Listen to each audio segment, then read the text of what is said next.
America की खुद जो आईटी कंपनियां हैं उन्होंने लगता है कि ट्रंप साहब को अपील की है कि ऐसा करना हमारे अपने राष्ट्रीय हित में नहीं होगा। अमेरिकी प्रशासन ने कुछ नीचे का हाथ लगाने की कोशिश की है कि ऊपर का हाथ तो $1 लाख पे रखा है, पर ये कहा है कि जो पहले से ही अमेरिका में रह रहे हैं उनको ये नहीं देना होगा। आपने अमेरिकन मुहावरा सुना है, taco, Trump always chickens out. तो पहले राष्ट्रपति ट्रंप की सरकार एक कठोर कदम उठाती है, लेकिन जल्द ही उसके उस दुधारी तलवार के हश्र सामने आते हैं और लगता है कि अमेरिका के हितों को ऐसे कठोर कदमों से नुकसान हो रहा है, तो वो फिर बदलने की कोशिश करते हैं, उसको घिस करके थोड़ा कम तेज बनाना चाहते हैं। तो ऐसा ही कदम उठाया जा रहा है। 2 दिन के नोटिस पर, जिसमें एक वर्किंग डे था और एक छुट्टी का दिन था, अमेरिका ने ये प्रस्ताव किया है, पारित किया है कि हर H-1B एप्लीकेंट को $1 लाख देने होंगे,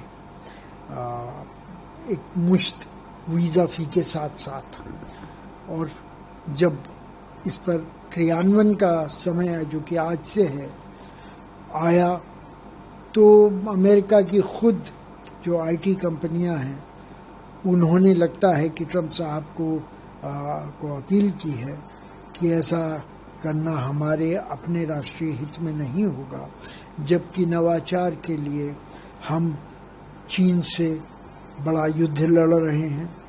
खासतौर पे आर्टिफिशियल इंटेलिजेंस में स्टैंडर्डाइजेशन हो रहा है। अगर जो भी दोनों देशों में से जो भी पहले कोई चीज़ आविष्कृत करता है, उसको ये हक बन जाता है कि वो स्टैंडर्ड सेट करेगा।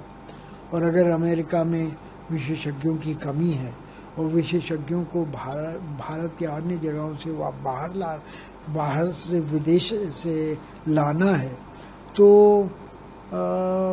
इसके ऊपर अगर $1 लाख का वजन रख दिया जाता है तो उनके आने में कठिनाई होगी। और अगर वो नहीं आएंगे और अमेरिका में वैसे लोग उतनी तरह के काबिल लोग उस विषय पर उपलब्ध नहीं हैं, तो फिर अमेरिका के नवोचार के जो उद्यम है उनको नुकसान होगा। और यही कारण है कि जब ये कदम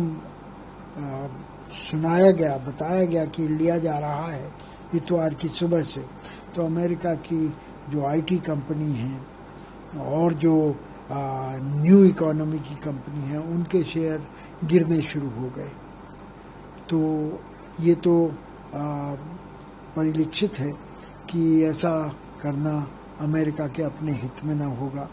तो इस वजह से अमेरिकी प्रशासन ने कुछ नीचे का हाथ लगाने की कोशिश की है कि ऊपर का हाथ तो $1 लाख पे रखा है, पर ये कहा है कि जो पहले से ही अमेरिका में रह रहे हैं उनको ये नहीं देना होगा, सिर्फ नए लोगों के लिए होगा।